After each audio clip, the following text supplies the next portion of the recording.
Chasing Checkers, 102.5, 106.3 The Game here. Special weekend, Nashville Superspeedway, Cracker Barrel 400 weekend. And I just told him as he walked up, I think we're becoming best friends because he's been on the show more than anyone this year.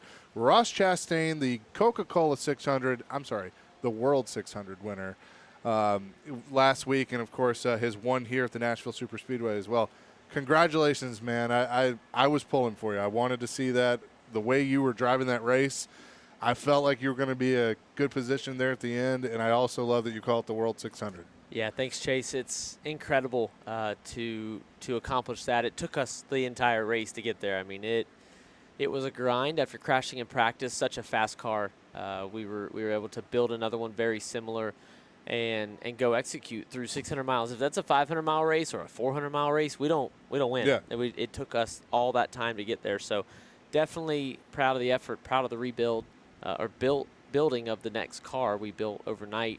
And, man, it was very, very rewarding when we pulled into victory lane, smashed that watermelon in the Coca-Cola 600. So I was watching with a group of friends that don't normally watch NASCAR, and so I was kind of like teaching them. And when you come across the line, I go, you need to watch this celebration because it's unique. And they're like, what? And then they see the watermelon. They're like, that's a watermelon. Why is there a watermelon? What is he going to do? And you smash it, and then I explained your family and all of that. They thought it was the coolest thing ever. So I think you have some new fans that like the Melon Man. Yeah, look, I don't hide from the fact that there are probably fans that root for us because of the celebration with the watermelon. I mean, if I'm a kid, I love that. I do. I love Carl Edwards' backflip. But I knew then I could never do a backflip, and I wasn't going to try. I knew from an early age I wasn't that athletic. I think anybody can throw a watermelon down, and I've seen on social media a lot of videos that I'm getting tagged in and that are getting posted out there of people smashing watermelons, kids and adults, and then picking it up and eating it right away. I love that. I love that people are buying into that and buying watermelons and eating it. Yeah. We're fighting off the 5-second rule. We're fighting that rule off. Now, I feel like you look down and you can identify a piece that you know that didn't hit the ground. So just I'm okay if you don't if it care. does. I don't care. I've taken in a rock, a pebble, I'll call it, very small. This is rubbery. A couple years ago, it was not rubber. I spit it out. It was hard. It was rock. But yeah, I grabbed 2 big pieces, ran into the stands, shared it with a bunch of people, and as I'm sharing it, I'm going, okay, you can keep that one, and you can keep that piece. I'm not going to eat off that because there was a lot of people eating off of it. And then I went back. When I got back to the car, there was one more piece left that was of good size, and that's what I got out in victory lane with. Ross Chastain is here with us. So winning the World 600, the Coke 600, to me, and I do feel like momentum exists in this sport, that's got to be what you guys were looking for to kind of jumpstart you into the summer months. What we were looking for just as a life and team achievement. I mean, life goals are to win because you're in the big playoffs races in the Cup Series. And what that means for the team is it's measurable, but it's a big number of a lot of things. To make the playoffs be locked in is big for us for team morale inside the shop, but also what that triggers for Team Chevy, having another Chevy locked in, what it means for Trackhouse, knowing that we're going to be in the playoffs. We missed it last year, right? And we had chances to win. We had chances to win in Nashville last year. Like we did in 23, we almost went back-to-back. We had a shot. I'm not going to say we were going to, but we had a shot, and we never got it done all regular season. So when I look back on last year, very disappointing to miss, very rewarding to make it this year again. And that continues. I mean, things like our 4th year in a row of winning in the Cup Series, it's so tough to win, and to think that for 4 years we've shown up and we've won a race. That is amazing because it's so common to lose. We lose way more than we win. Yeah. And for Trackhouse and what Justin Marks, he just texted me. I haven't even responded to him, but as I was walking over here to you, I saw it pop up, and I just want to read a little bit of it. He said, dude, how good does it feel to win a big Cup race? Nashville, and then he said, Nashville up next. That's the kind of stuff that, like, we're still living in the moment. I've got the win ring on. But Nashville is ahead. We're watching Xfinity cars park here beside us.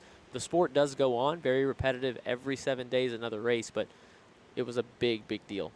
So we talked to you a few weeks ago, and I asked you about being aggressive. And, I mean, that's you. That's who you are. And you said you gave a great answer saying, like, I'm not going to change who I am. That's how I am. Now that you've got the win under your belt and you know you're in the playoffs, does that give you more room that you don't have to think points and big picture and things like that, that, hey, if we're a little close on fuel, maybe we might want to try and push it this week, or maybe there's a move that you wouldn't make until now that you've won? Does it change a little bit of the mindset? I think on a fuel call or a stay out call, risky on older tires, yes, we can do that. Yeah. We're still trying to do the things to put ourselves in position to win.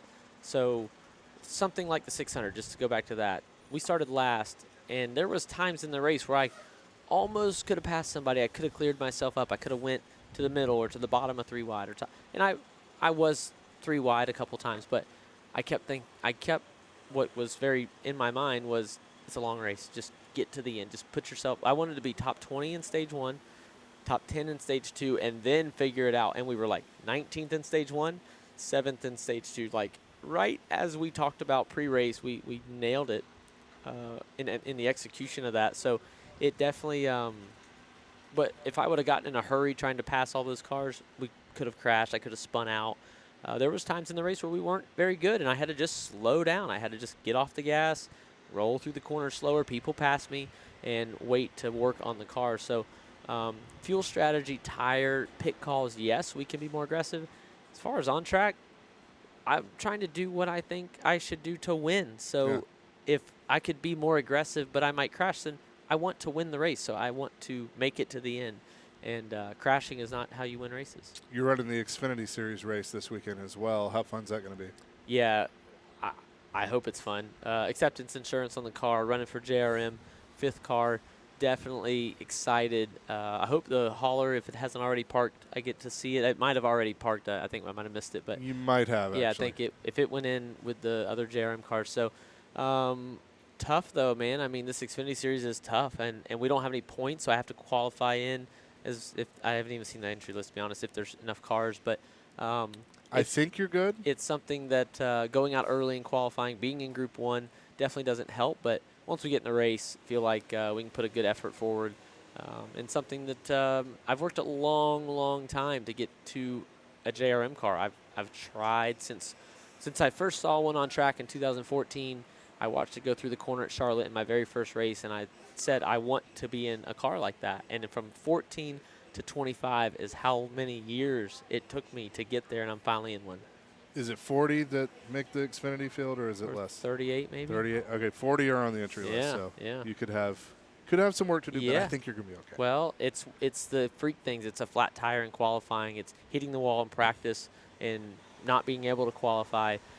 It's tough to think about. There's other people in the same boat, but we're not locked in. Like if we were a full-time effort, or if they ran that car full-time, I'd be locked in. I would have no issues, but got to be a little conscious. Got to be aware of that for sure. And I think I've kind of learned in the last few years of me doing this and working here and then talking to you guys, this isn't an easy racetrack. I mean, it's a tough place to drive. And it looks like a mile and a half. It feels like one sitting here, like grandstands, the way they built it, the way the track lays out, the tunnel in 3 and 4. It's a traditional mile and a half build, but it's smaller and it's concrete. So the concrete is its own variable, and then it's just smaller. I don't remember the exact length, but everything's just a little bit smaller. 1.33. Yeah, and you wouldn't think that 0.17 from 3.3 to 5.0, from 1.5 to 1.33 would be a big deal, but man, it is. The turns are tighter. They're not very banked compared to mile and a halves.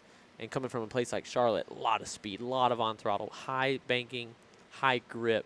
This place, a lot flatter, a lot tighter turns, heavy braking into the corner. Yeah, and that turn 1, that wall will come up and smack you real quick. Yes, and the Xfinity cars have the highest power to grip ratio, I'll call it. So for the downforce and the size of the tire, the mechanical and aero grip it makes compared to the power that the Xfinity motors make with the carburetors. It's our only series that still runs carburetors. Yeah. Everything else fuel injected electronically, super high tech. These things, man, they spit and sputter and stumble.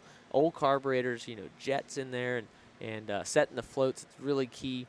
So for the Hendrick Engine Shop, they give JRM great power. We run Chevys in the Cup car, but ours come out of Welcome, North Carolina for the Cup cars. These are coming out of HMS, or Hendrick Engines, I should say. So, getting relearned, reacclimated to the carburetor, something as simple as that. sometimes they can want to stall when you're pitting and coming in the pit stall and stuff. So, yeah, definitely a lot to get reacclimated to. We've ran 2 races already this year, and this is our 3rd. And then you're doing a handful of trucks for Nice as well, right? Yeah, man. Yeah, we ran 2nd at Charlotte last week, and we've got Michigan coming up next, Watkins Glen, and IRP in the Nice truck. Very, very cool. Ross, good to see you. Thanks so much for stopping by, and good luck this weekend. Thanks, Chase.